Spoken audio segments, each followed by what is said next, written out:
Welcome to the Aquatics Life, the aquatic spotlight of the daily Parks and Rec show. From swimming and water safety to aquatic fitness and recreation, we explore the people, programs, and ideas making waves in communities everywhere.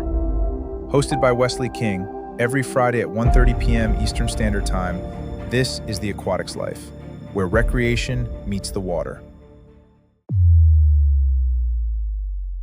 In this episode, Wesley King discusses the importance of drowning prevention, water safety, and protecting families both at home and in public aquatic facilities. Learn practical tips, prevention strategies, and how aquatics professionals can help create safer communities through education and awareness. All right, we are live again with the Daily Parks and Rec show with one of our latest and greatest shows, the Aquatics Life, every Friday, 1:30 p.m. Eastern, creating great educational, evergreen content that every aquatics professional should find valuable and useful. And we even have a lot of Parks and Rec departments that are asking their Parks and Rec professionals to listen to this show regularly as part of their continuing education. So that's a big pat on the back for you, Wesley, for producing stuff that's usable and valuable to the aquatics industry. It is something that it is a nice compliment, and it's very humbling when they've seen my content for years and now can match a personality or a voice or a face to it. And so, yeah, all across the country, it's kind of exciting to find out where our listeners and our audience are coming from, and to know that their organizations find it valuable, from the guests to the content to the follow-up. So yeah, it's been a nice surprise. So I appreciate it for sure. Yeah, I can foresee you being in your 80s and still aquatic professionals are listening to these early shows as like just part of training. Back in my time, right. There will probably be some get off my lawn type stuff. And but Right. Yeah, but that's the whole point of making these evergreen, and even what we're going to talk about today. But and that's why some of the guests have been so good. And as we continue to think of the guests we're going to be having, to your point, you don't have to be first year, second year, fifth year, brand new. All of the content is valuable no matter where you are in the industry and what stage you're in. Absolutely. Well, tell our audience that just tuned in what our show topics are going to be today. We'll kind of tease them and then we'll go into the transition. That way they kind of know what they're waiting for. Absolutely. As you all know, and you've got to know me, I love entertaining. I love fun. I love 90s movie quotes. I also love being able to know when things are going to happen and try to stop them, right? It is not that I'm Nostradamus, but drowning prevention and water safety, Craig, that's what we're going to talk about. We know it is going to happen. When I say it, I mean tragic incidents this weekend. And we'll get into it after the break, but that's what we're going to focus on. We're going to focus on the data. We're going to focus on the strategies. What is a water watcher? We're going to focus on new access to water. We're going to focus on neurodivergent, but really understanding the word epidemic has been used of drowning prevention and water safety in our society and our culture. And I even printed my stats, my data. Craig says get better every week. So look at me. I got data so Wes doesn't mess it all up. But that's what we're going to talk about. How do we prevent it? How do we talk about it? How do we, crack the code with it as best we can? Yeah. In 58 minutes. That's right. And a big shout out to Jovi. She's been working on getting us, just like those news anchors, get like the rundown right before they go live. So all of our show hosts are getting so much better with every week, with every piece of content. And that's one of the things we're going to add so that we really are going to start looking like we got our act together before long. Don't tell anybody. And to shout outs, big shout out to my partner and friend, Nicole Fearfield. She made some of the marketing materials that Jovi posted that you guys partnered with the drowning statistics, with some resources, with Joyful Waters that you can access to. But like you said, the more we can get our act together, the more we can have an impact. So for sure. Yeah, we need to get her on the show more often. But she's working this weekend. She's part of opening the pools, my man. Oh, there you go. Yeah. All right, so let's brag on all of our fellow show hosts and fellow shows. We'll just kind of run through. So I am the host still of the Leadership Series, which was our first show Monday through Thursday, where we highlight the careers of leaders in Parks and Rec, not like their origin story, how they got into Parks and Rec, what's their why, and then what is some valuable piece of information that they've discovered over an entire career that they could share with the whole community. So that's kind of the theme of the leadership series.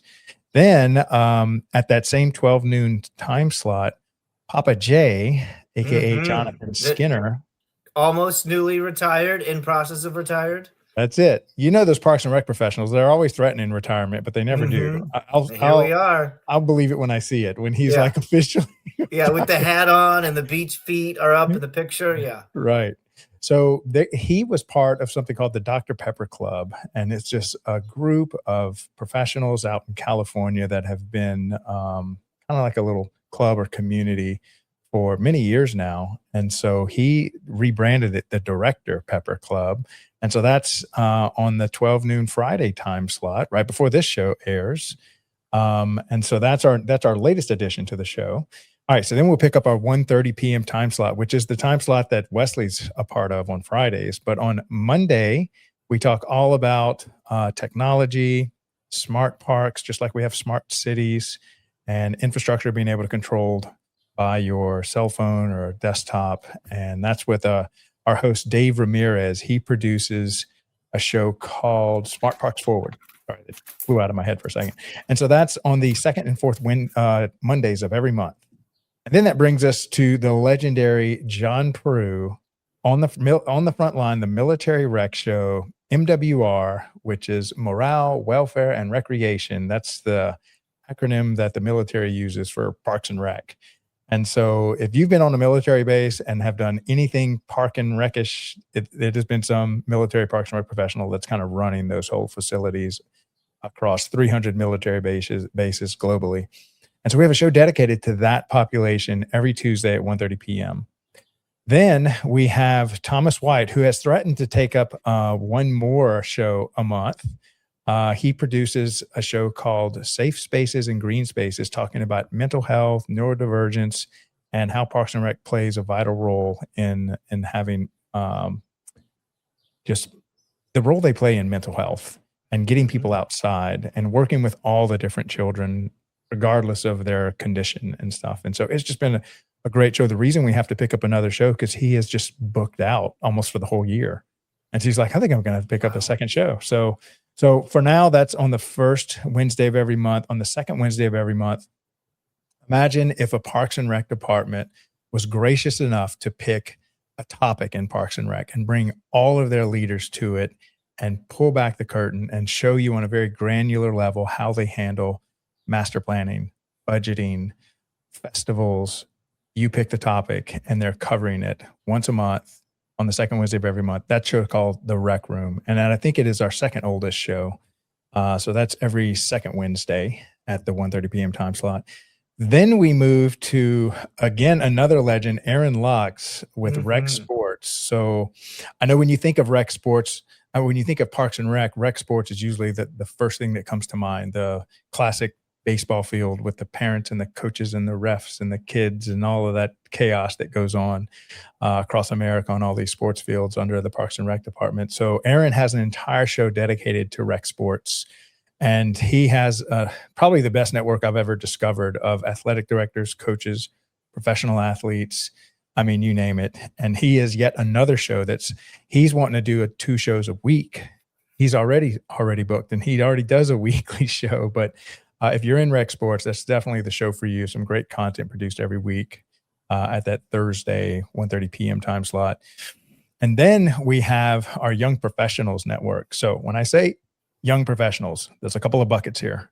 So if you're a college student studying for Parks and Rec, that's definitely the show for you. Also, if this is your first 1 to 5 years, you're new to Parks and Rec, you're trying to understand all that is Parks and Rec, the Young Professionals Network is a place for you to network, meet other people in your same situation. But also, if you are a professor that teaches at universities, or if you have a strong internship program, we've had several shows where the director will show up with their intern and talk about their internship program. So that all is a great fit for our Young Professionals Network show. And then that brings us to the show we have right now that you're on. Here we are. With Wesley King, who also founded All Things Aquatics. We got together and produced a weekly show every Friday for, is this our 10th episode? It might be. Yeah. We're going to have like a season recap or like a review session soon. Yeah. We're grinding away. I'm excited.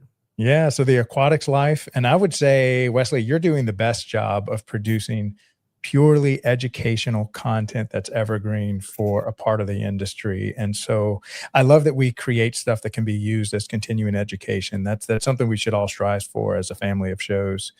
And then next month we're launching 2 new shows. One's going to be on the now this is a 3 p.m. time slot, so we're starting to fill up all the different time slots. So on the first and third Wednesdays of the month, we're finally launching a show, and it's going to be called Arts in Parks and Rec. And so this is the visual arts, the performing arts, so like ballet, painting, pottery, pretty much anything that's a program run in Parks and Rec that has something to do with the arts theme.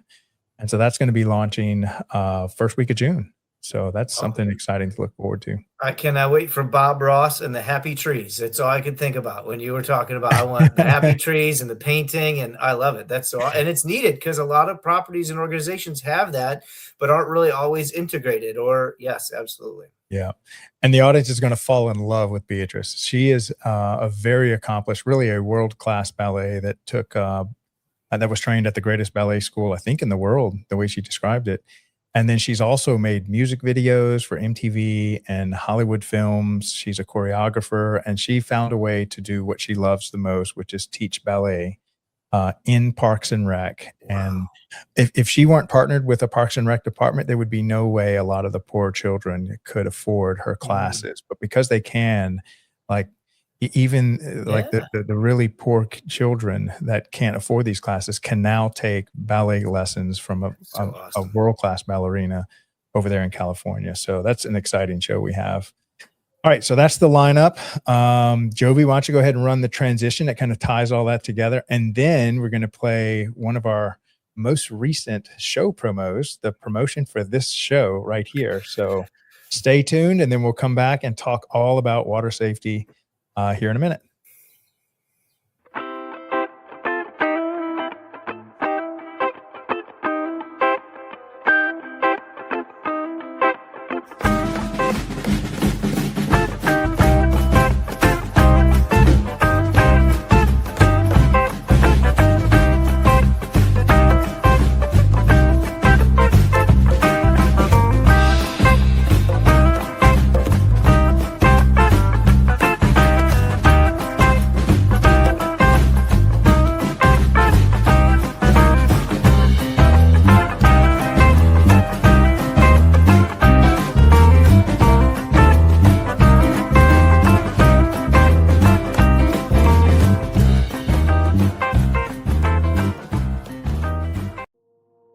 It's not just water.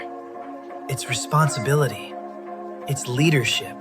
It's not just drowning prevention or water safety. It's life. And every day, aquatics professionals make decisions that save lives. Because aquatics is more than swim lessons. It's community. It's creativity. It's impact. For over 30 years, aquatics hasn't just been my profession. It's been my life. I've seen the challenges, the pressure, the grind, but I've also seen the power of great leadership and what happens when communities come together. This is where education meets entertainment, where real conversations happen, where aquatics professionals come together to learn, lead, and grow. Because aquatics should bring people together. This is Aquatics Life, streaming on DPRS Media Network.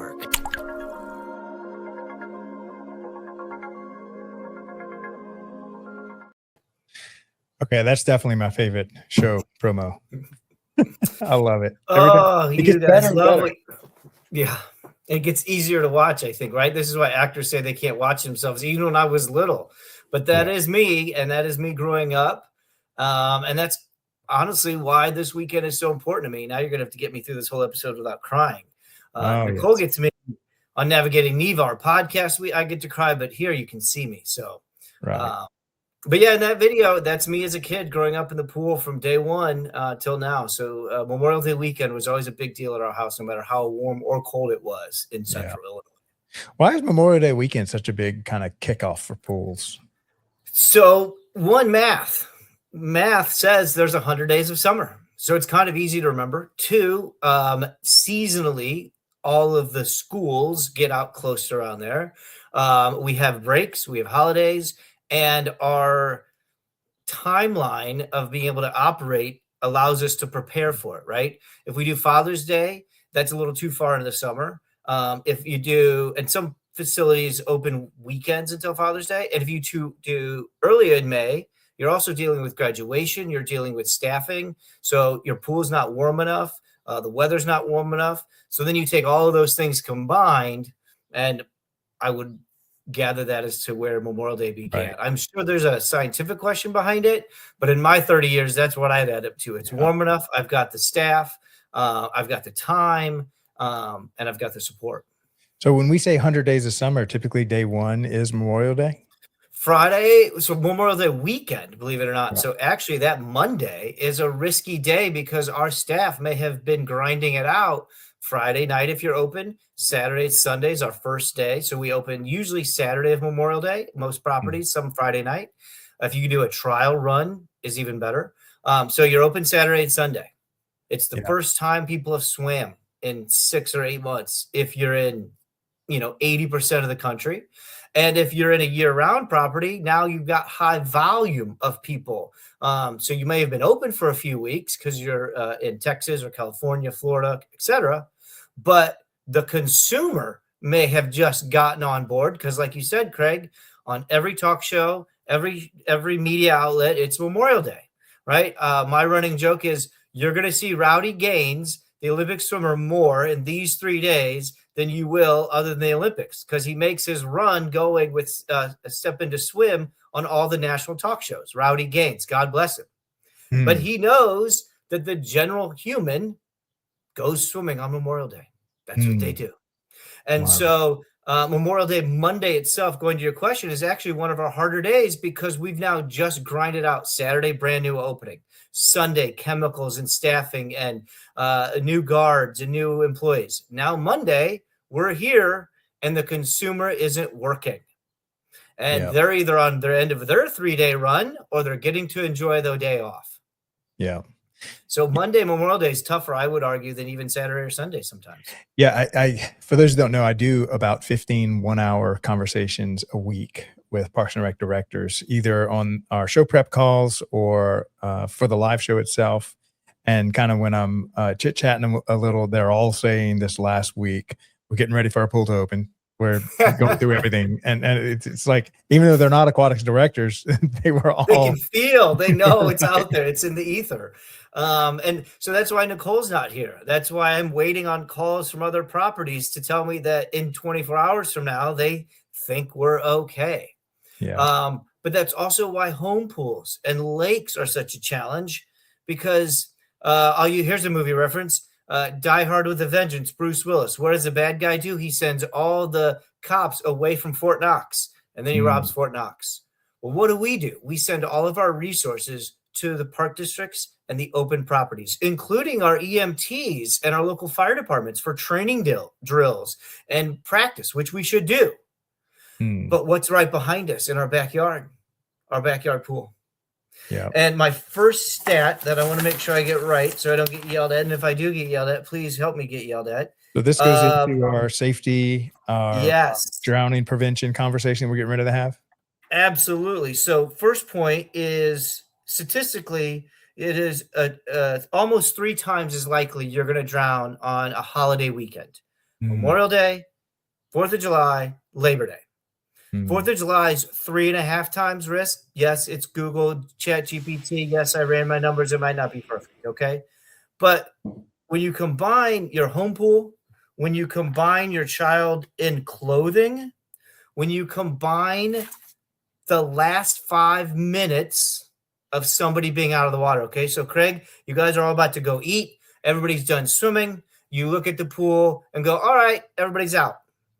And then everybody starts to trickle away. And we'll talk about water watchers in a minute. But if you combine all of these things, you're talking like 75% of your drownings. Wow. Now, if you take some away, you've got ocean and open water, which is about 50 to 60% of your drownings. But again, we are all swimming. Everybody's having fun. It's 4 o'clock. The barbecue's going. The grill's going. We're having our beers or waters or whatever you're having. And now the grill's done and everybody's done swimming. And you say, all right, everybody out of the pool. It's 5 o'clock. We're already out. And then everybody turns their backs and goes. But nobody stops to be the barrier, whether it's a fence or human, and say, wait a minute, that child was just doing something they loved. They have access to it. They understand that they can kind of get away with it, and it was super fun. And they're capable of getting back in. They put their clothes on, but nobody stopped them from getting back in that water. And so these are things that we don't think about. We, you and me, the adult, my wife, your family, we left the pool. The 24-year-old left the pool. So we turned away. And our child left the pool with us. That child got dressed. We're having dinner. And we looked around. They're not there. So here's the second takeaway. Look in the pool first. There is very specific scientific studies, research videos, content of the brain trick, the psychological trick that your brain does on you. When you see clothes in a pool, your brain says, that's a doll. Your brain says, oh, those are not my child's clothes. That's not. Your brain doesn't want to believe that what you're seeing is a jacket or a hat and it's your child's, because that's trauma you don't want to feel. Right. But the hard part of what we're going to talk about today, and why I don't want to cry and I want to focus on the good, is look in the pool first. Yeah. Believe what your eyes are seeing. And so that's a real important fact of everybody's out of the water. We're all eating. Put a human or a blockage or a barrier, a checkpoint where the kids that are now clothed or the family members, we'll talk about neurodivergent later and the wandering syndrome. But really be mindful of how you're keeping that pool clocked off or protected right after we swim. Because there's a high percentage of drownings that will occur within a 5 to 10 minute timeline of post swimming. Yeah.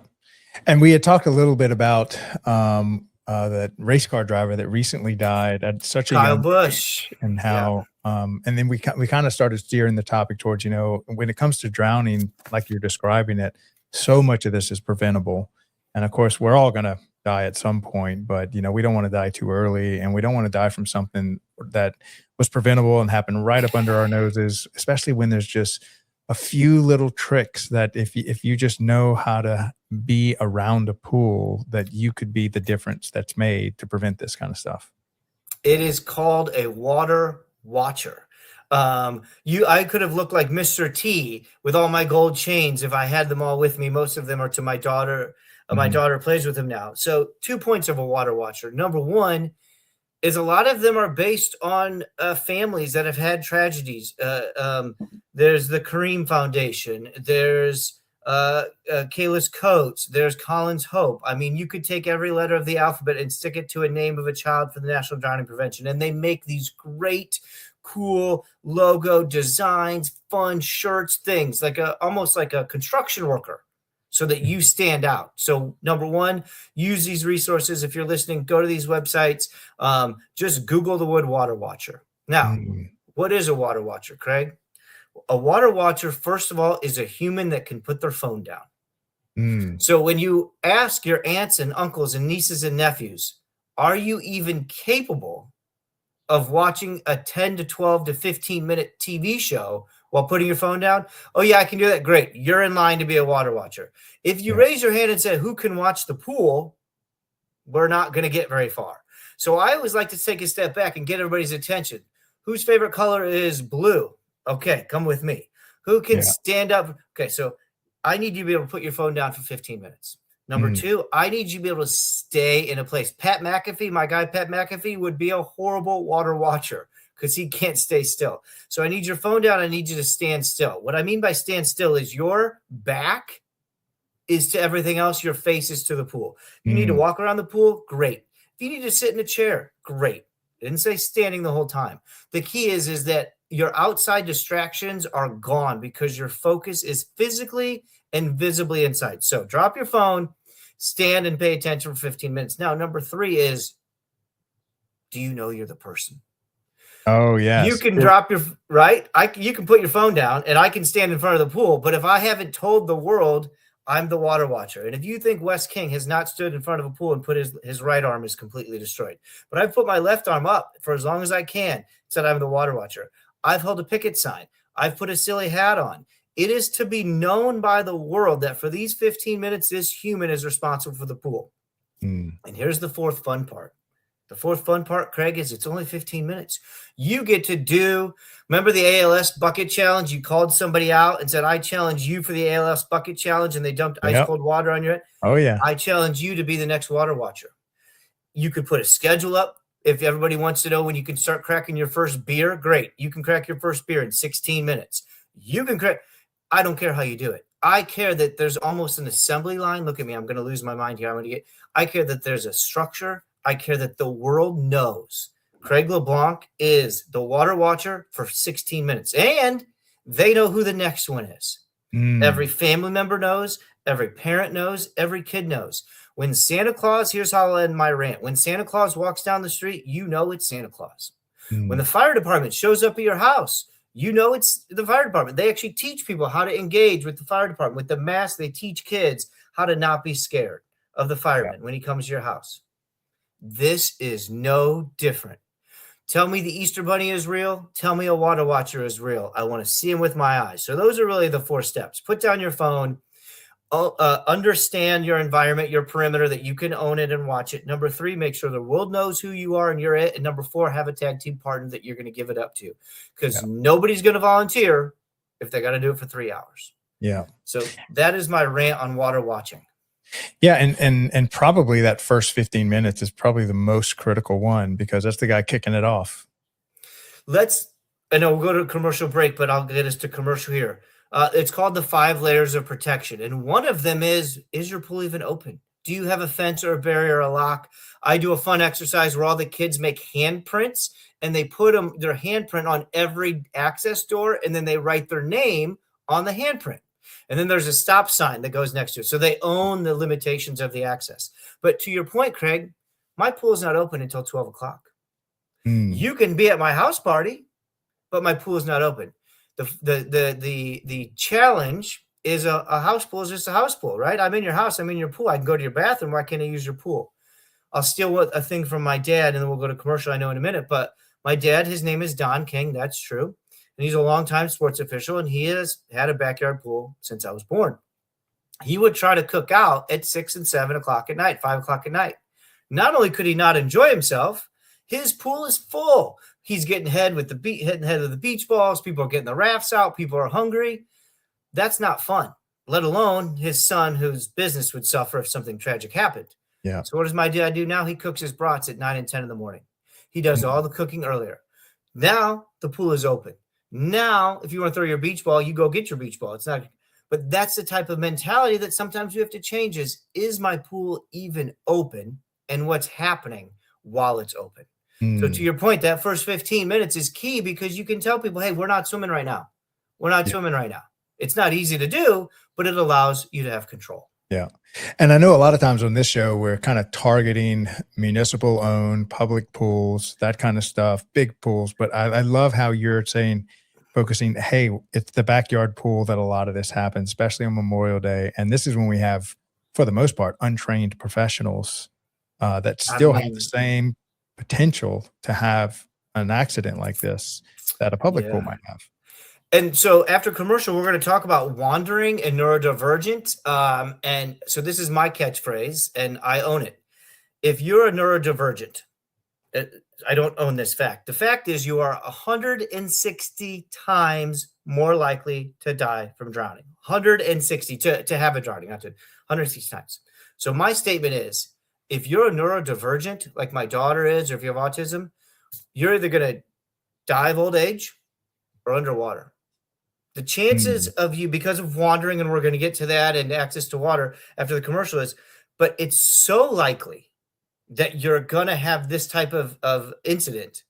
There's nothing in between. It's either old age or underwater. Now, again, that's my statement. That's my reference. So, don't hold me to statistics, but 160 times, that is a fact. If you have autism or on the spectrum, that you are more likely to drown than somebody without that. So, anyway, we'll discuss that in more detail and how we can help with that. And like you said, prevent it, because that's what this is all about. Fantastic. All right. Well, we're going to, Jovi, I want to play 3 commercials. I'm calling an audible. And so, because Jordan has a new commercial and a show sponsor for her show, which is the Athletes Commute that we help produce with her. And she has a university that is helping to sponsor her show. And we just recorded something with her. So we want to play that one. And for those who don't know about the Athletes Commute, Jordan was a female professional soccer player for Brazil, played at the highest level. And then when she came back home to California, she wanted to help create a show that really encouraged young females to get into sports. And then what is life like when you're a professional athlete?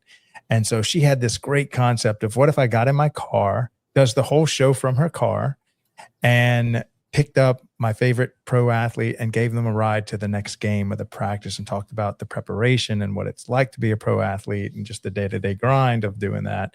And so she does a great job. She's one of our talented show hosts. And then after that, I'd like to play the Outdoor Link promo, one of our primary sponsors that kind of kicked us off here. If you have a smart home and you're used to being able to control your entire house from your cell phone, imagine if your whole city was just as dialed in and connected to your computers so that you can manage your entire infrastructure from your bathroom door locks, your splash pads, your parking lot lights, or even your baseball field lights, so that you're not having to make all these copies of keys and padlocks and all that kind of stuff. So it's a really great company that helps cities become much more efficient at managing their infrastructure. And then the third promotion that we're going to play is for the National Academy of Athletics. This is Aaron's company, and he's also the show of our Thursday show, the U Sports Mastery show.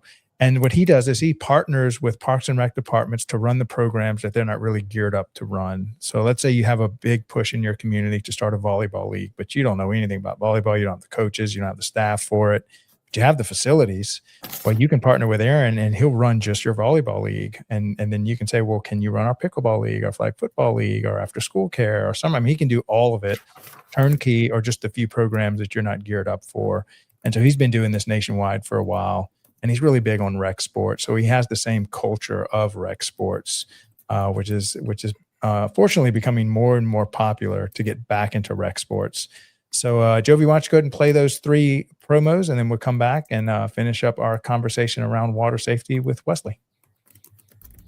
This episode is brought to you by SDSU's Sports MBA program. If you're passionate about sports and want to work in the women's sports industry, then this is the time to pay attention.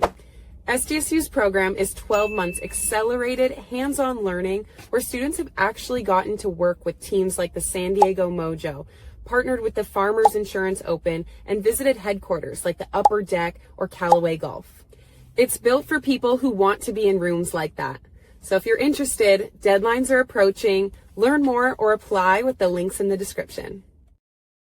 In today's parks and recreation industry, communication, safety, and efficiency go hand in hand.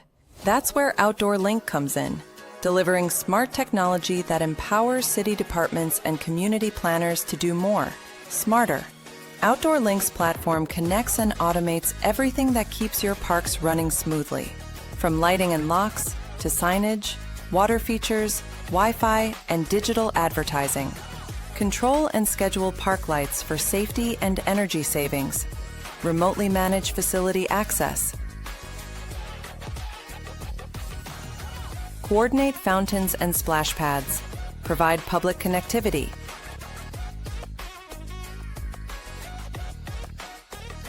All from one simple, unified platform, giving you real-time control, data, and cost efficiency. For parks and recreation agencies, that means safer spaces, smarter resource use, faster responses, and stronger community engagement. And behind every great park story is great infrastructure. That's why Outdoor Link proudly supports DPRS Media Company, helping the Daily Parks and Rec Show amplify the voices of professionals shaping our communities every day. Outdoor Link. Smart, connected solutions for parks, recreation, and beyond. They say it's just rec. Just rec, where kids learn to try again. Just rec, where confidence begins. Where teamwork, effort, and fun matter more than trophies. It's not about perfection. It's about participation. It's not just rec. It's where kids learn to love the game and themselves. It's just rec until they learn teamwork for life. It's just rec, but it's everything to them.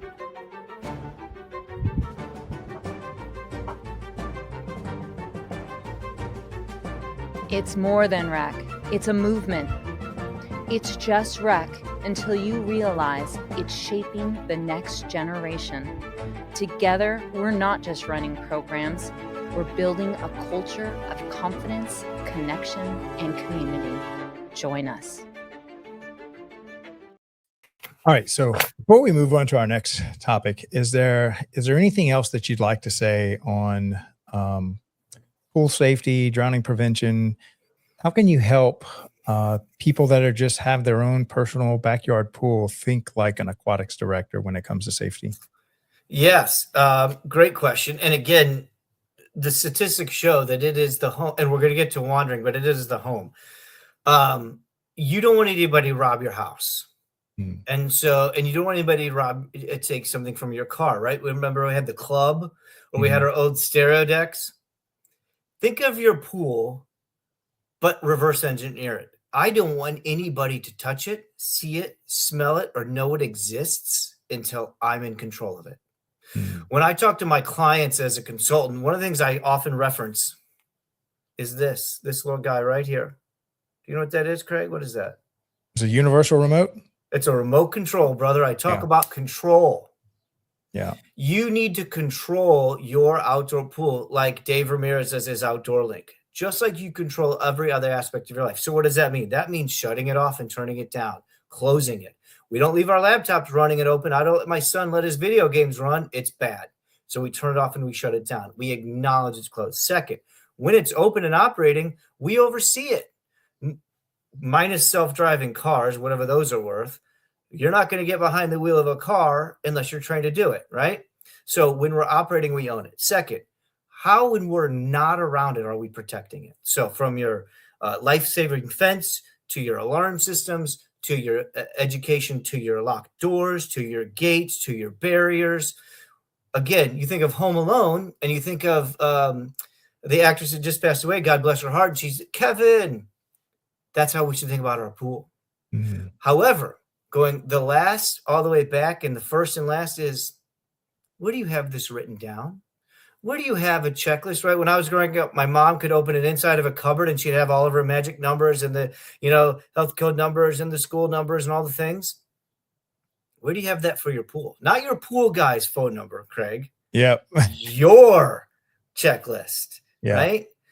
We work out, we exercise, we eat right. We have all the things we keep track of in our personal and professional lives. And we get home and we look at that thing in water, above water, and we just go do it. How do we solve the problem, Craig? Is we stop just going and doing it. We take the steps and we actually go through the process of protecting this valuable entity. Raiders of the Lost Ark, Indiana Jones didn't just get to walk over and get the treasure. He had to climb. He had to battle. That's what you have to do for a home pool, to protect it. You've got to, again, now we can talk about clear water and all the things, but an answer to your real question is no one can drown if their head's above water. My friend Phil Waggett from Splash Save, who has it at home for $25, you can get an at-home pool training kit. Splash Save, it'll teach you how to teach your kid to swim, $25. But you can't drown if your head's above water. You can't drown if you're out of that pool. Same with bathtubs, and I don't want to exclude bathtubs. There's a 38% chance or 35% chance-ish that it could happen in your bathtub too, Craig. Same thing. Look at your bathtub like you look at your Honus Wagner baseball card. Look at your pool like you look at the most valuable thing you possess. How are you protecting it? How are you owning it? How are you managing it? How are you documenting it on a daily and ongoing basis? But that's really it, is taking a step back and saying, I need to treat this entity different than how I've treated it before. Fantastic. All right. So what's our next topic that we're So diving yes, into? we're opening our outdoor pools this summer. It's Memorial Day weekend. We have children in our pools, in our outdoor pools. We also have beaches and lakes. And don't forget that beaches and lakes have a real impact. We're talking 35 to 45, 55, 65% of our drownings could happen in your open water. And drowning happens in less than 60 seconds. Compliments Nicole Fairfield. It happens quick. So first, if you have a property that you're in charge of this summer with open water, lakes, rivers, etc., what is your recovery plan? What is your search plan? Do you have flag codes? I'll give a shout out to Bob Pratt and Dave Benjamin for Chicago Open Water Safety and the Greater Surfs. We've got beach awareness, right? Do you have currents? So that's a whole nother entity. But number one, do you have a plan? Now, the majority of us are opening indoor pool or outdoor pool, 6 to 10 lifeguards with one manager. Let's talk about the wandering child, Craig. If a child elopes or wanders, neurodivergent, there's an 87% chance that child drowns. Wow. What is elopement? That is what an autistic or neurodivergent child thinks is walking around. When you and I say, let's go on a walkabout, there is no trigger or linchpin that brings that child back or adult back to not just be walking around. Now you have the excitement of water. So how do we manage that when we are lifeguarding, when we're aquatic directors? Look for the child without a parent. For the parent without a child. And you're going to say, well, Wes, I thought lifeguarding was scanning the water. I thought lifeguarding was looking for the child underwater. It is, but I'd much rather that child not get in without help. I'd much rather our deck supervisors, our head lifeguards, our pool managers get to know our pool users. Teach things like, here's another fun fact, blue swimsuits. Do you know why blue swimsuits are bad, Craig? Because you can't see them underwater, brother. So I clock the locker rooms. I clock the turnstile, meaning I'm looking at it, I'm registering it as a head guard, as the non-chaired lifeguard. And the chaired lifeguard's got to be right here, right? But we have staff that's dedicated to customer service and professionalism and management. I used to stand at a gate, and when your child would walk in with a bright orange swimsuit on, I'd give you a bottle of water, and you never knew why. If you were at a table eating food and your kids were in bright orange shiny swimsuits, I would hand you a lunch coupon, and you wouldn't know why. Then a few days later, I would have a huge sign talking about no billboards. There's great websites and great images that you can get with a color scale, so you can see the light reflection and color reflection. So then you go to the concession stand. The parent goes to the concession stand, and they see this thing. Thank you for wearing a bright orange swimsuit. Now they register why you gave them that water bottle. They register, as opposed to just saying, don't buy blue swimsuits. No, reward the positive behavior. Yeah. Use my trick, Trojan horse them, trick them into thinking that they're doing something great. They don't know, but you know. Now they walked in feeling so good about themselves organically. One, they're never going to buy a blue swimsuit. And two, you don't sell them anyway. And you got to teach them why blue swimsuits are bad. You're not insulting the blue swimsuit people. You're not going to condemn them. You're just rewarding those that did a good thing without knowing it. So we're looking for the wandering child, number one. We're looking for the parent looking for the wandering child. And we're looking for behaviors or clothing or outfits that trigger those sort of rescue needs. Strollers, overworked families. I'll be very stereotypical. Dad's off of work or mom's off of work. This is my beach day. Yep. When was your last beach day, Dad? This time last year. Here's another one. You ready for a cheat code, Craig? Farmer's tans. How do you get a farmer tan? You have your shirt on all the time. If you have your shirt on, you're probably not near a pool, are you? Yep. I clock farmer's tans because that's a human that has not had their shirt off in a while. Not only are you susceptible to getting sunburn and passing out from the heat, you probably haven't been in a pool because most likely if you were in a pool, you wouldn't have a farmer's tan. Yeah. Yeah. And so that's kind of things. Weird That thing. goes back to identifying, who's the right person. And then also not just who's the right person, but who's the wrong person. Who's the wrong person here, and what's the wrong time? Yeah. So I'll give another shout out to Nicole Fieldfield. God bless her. Working through her own swim school in Brunswick, Georgia. I play a game called What is Your Favorite Color?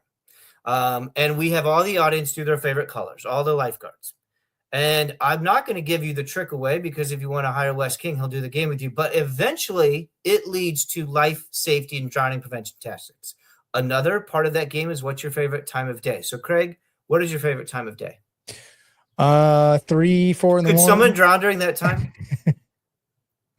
Probably not. Okay. Oh, sorry. What is your favorite time of day when the rest of the world is up and operating? Sorry. Probably the 12 hours later, 2 or 3 in the Could evening. somebody drown during that time of day? Oh, absolutely. You ruined my trick. Any answer somebody gives me, somebody could drown during that time of day. Yeah. Do you know when the drowning? So I won't trick you. 4 to 6 p.m. I mentioned to you earlier. So this is the audience being real time with me. I mentioned to you earlier that Memorial Day Mondays, I think, are the hardest. Guess what? 4 to 6 p.m. traditionally is when the most drownings happen. Over time, you've got your sun glare. You've got exhausted swimmers. You've got the sun heating down and glaring down. You've got either shift change guards or exhausted guards. You've got everybody that should be taking their dinner break. So maybe we're not relaxing. And yes, we can make up a million reasons. But are we paying closer attention from 4 to 6 p.m. because we know this data? And if we don't know this data, here's where your education tag comes in, Craig. Why don't we know it? Right? Somebody can choke any time of day. What's your favorite food? That's another part of the what's your favorite color game. And then we trick our lifeguards to go, I love this. You could choke on a hot dog, Field of Dreams, right? There's your movie shout out. So again, taking all of these real life things, walking, cutting our feet on the floor, favorite footwear, favorite time of day, favorite color, and using them to relate to the lifeguard, to engage with our consumer, to prevent or predict or prepare for real life statistical things. Drowning is the leading cause of death for children ages 1 to 4. Guns and cancer and things. I mean, those are real too, but I can't stop cancer. I can put a life jacket on you. Right. We can real quick into open beaches and water and rivers. Life jackets, Craig. Life jackets are overseen by not your Parks and Rec department. Fishing and licensing in most states oversee your boating, which oversees your life jacket. So let's not even get into the legality of trying to get a life jacket law passed and what department you go to. But now you run a park district. You're in charge of the beach. You want to implement safety or review safety. Is that beach and the boats under your guidance? And can you even have a voice? So sometimes our hands are tied, sadly, to say, hey, well, I want you all to wear life jackets, but you're under a different jurisdiction.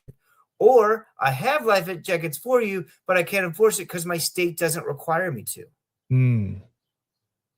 Yeah. Again, very generally, not yelling at any one state or anything specific, but those are the type of things that we're asked as aquatic professionals to just think of and know. And I'm doing this 31 years and I'm getting text messages in real time. Hey, Wes, don't forget this. And I printed 2 pages of information just so that I can brain dump as much as I can in this hour on this subject because it's preventable, my man. It's preventable. Yeah. All right. So I know we probably have a few other questions, but I wanted to save some time for the end of our show to talk about your big event coming up in Houston. Or we can go ahead and talk about that now. Or do you have another question that you'd like to try to fit in before the end? Well, I really, again, it's the concept. I just want to talk about locations real quick and we can tie it to Houston. Statistics say regional attention is needed, right? You've got Florida, California, Texas. You've got Chicago, Michigan. We're all open, but we all have different challenges, right? Some of us have brand new access to open water. Some of us have been operating ongoing. If you're opening this weekend and you're listening to this, take 5 minutes. and take a step back and observe what is happening, from your lifeguard's feet on the chair to your chemicals to your consumer. Now is the time, Friday before we open, to take a step back before we get to Father's Day. So that's my only point, is based on what region you are, understand where you are in the country and what's happening around you, from new users, warm water, warm weather, the type of population that's going to swim in your pool, and give yourself the chance to breathe and say, okay, this is what I'm coming with. This is what's happening right now. And yes, my lifeguards have to be trained. Yes, my chemicals have to be managed, but really understand who's going to drown. Understand who's your most likely. Zip scars, Craig. You know what a zip scar is? If you've had heart surgery, you have a zip scar, a pink scar. Men, I play a game called Count the Zip Scars. They're the most likely because they're going to have a hard time breathing, the heat. So understand the human. If you want to get stereotypical or general, I'll have that conversation with you. But understand the human that's going to drown or get injured in your pool or in your backyard.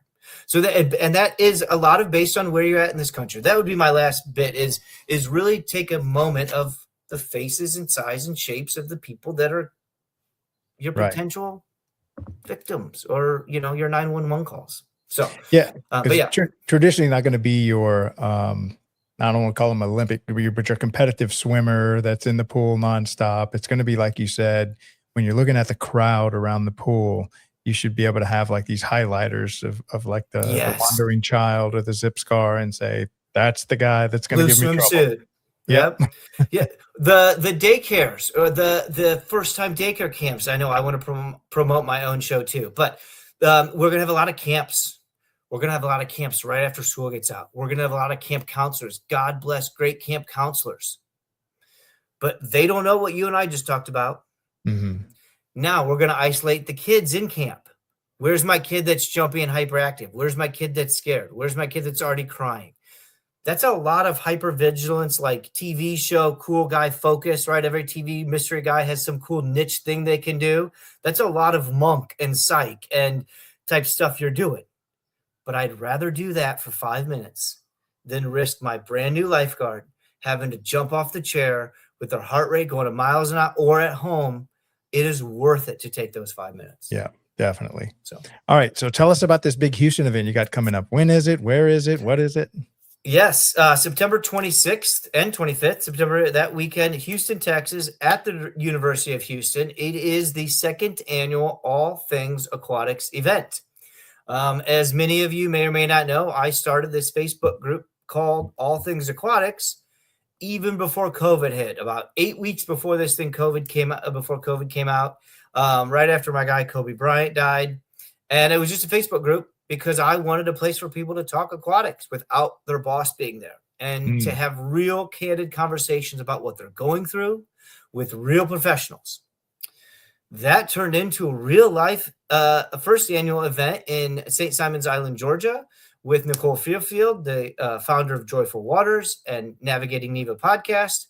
That Facebook group has 4,000 people in it now. Wow. And we are honored to have Kara Green as our show host in Houston, Texas. And September 26th, we will have 16 educators. But Craig, our educators are our vendors, and our vendors are our educators. So you've gone to trade shows. I call it Tech Row.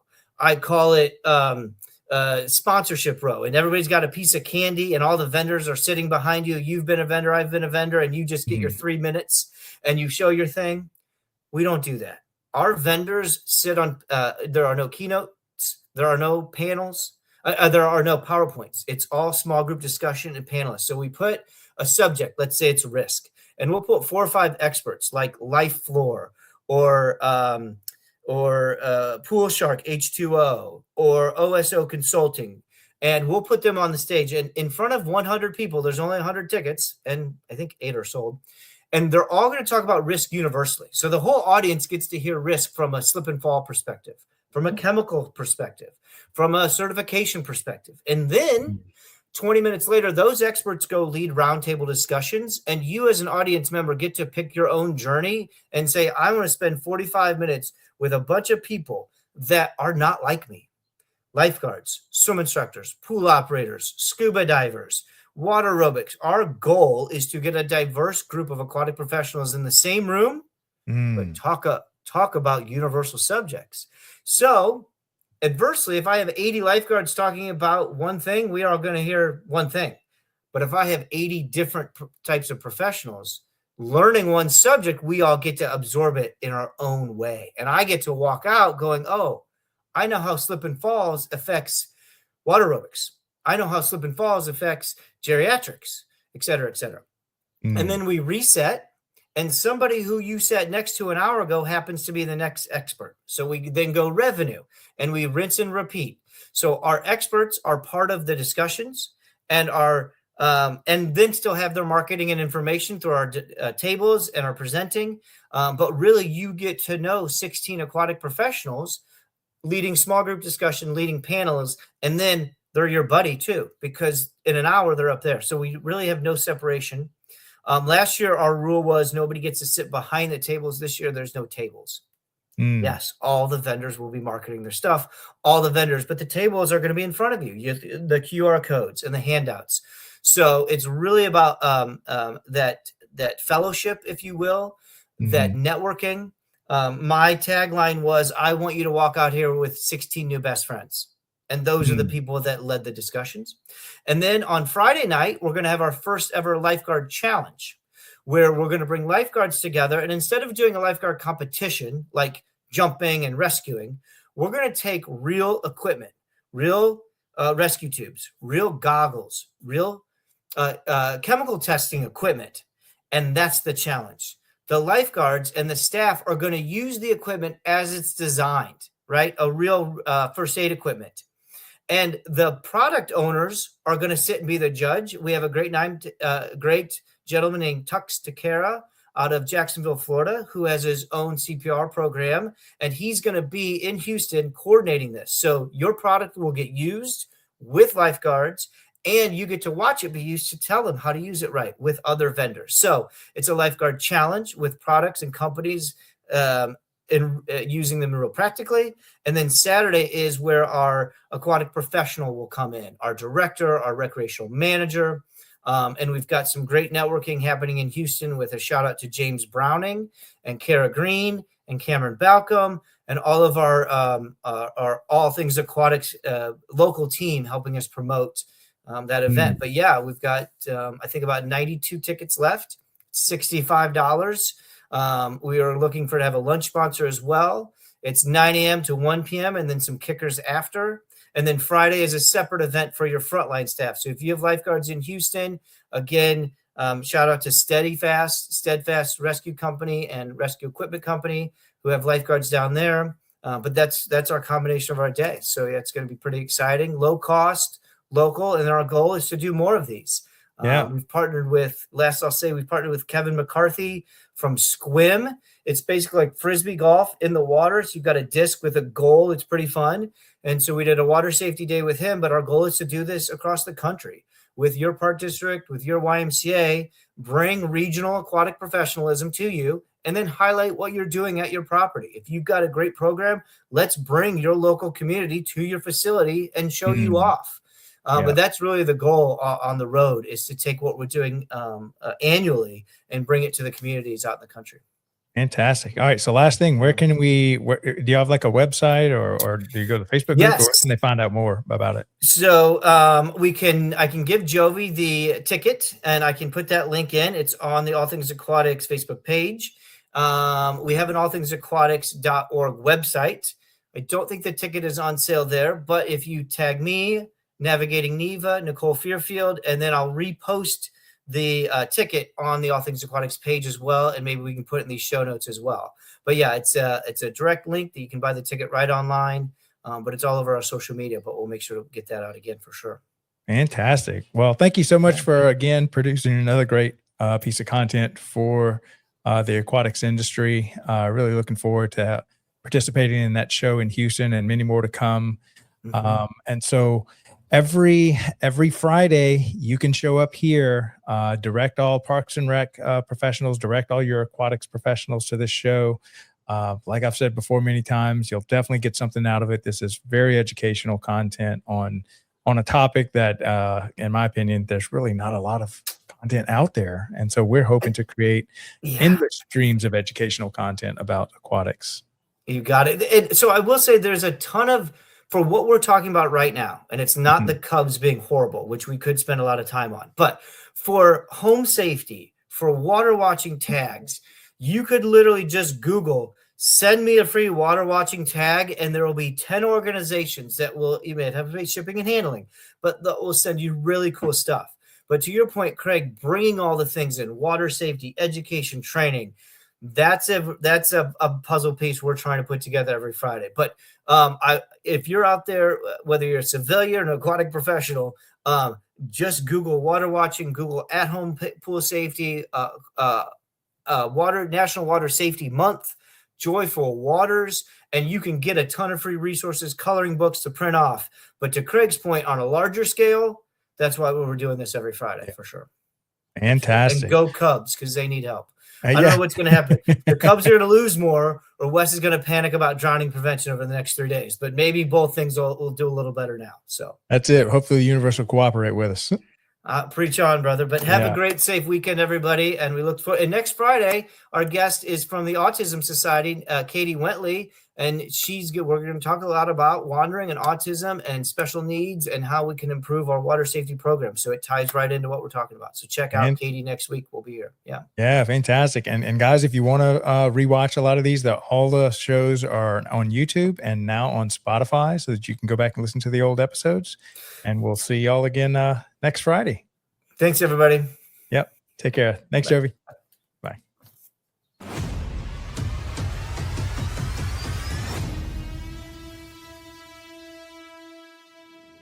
It didn't start with a big studio. It didn't start with a massive audience. It started with a simple idea. One conversation, one camera, one episode. Back then, DPRS Media Network was just a vision. No guarantees, no roadmap, just a purpose. To tell stories that mattered. Stories from the Parks and Recreation community. Stories of leadership, passion, impact, and the people making a difference every single day. Episode by episode, that vision began to grow. More conversations, more voices, more people who believed in what we were building. What started as a show became something much bigger. A place where people felt seen. A place where ideas were shared. A place where the Parks and Rec community could connect, learn, and inspire one another.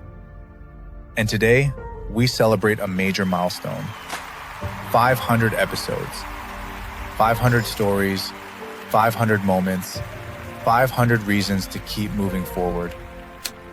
But this is not the finish line. This is the beginning of our next chapter.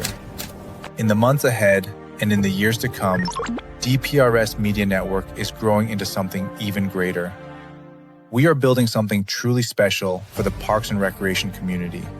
Something designed to bring people closer, to create stronger connections, to open new opportunities, and to continue serving the people who inspire everything we do. We are also expanding our reach through new partnerships, working with organizations who believe in our mission, partners who share our vision for community, leadership, and impact. And beyond the screen, we're showing up in more places than ever before, attending conferences, meeting leaders face-to-face, building connections that strengthen our community. Because DPRS has never been just about content. It has always been about connection. To everyone who has been with us, from episode 1 to episode 500, thank you. This milestone belongs to all of you. Here's to how it all started. And here's to everything still to come.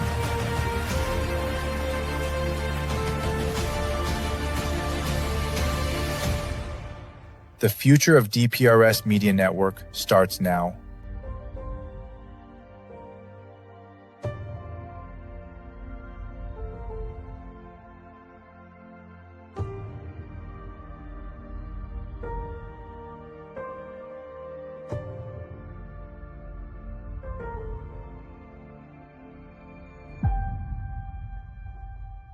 In the parks and recreation industry, attention is limited, but influence is everything.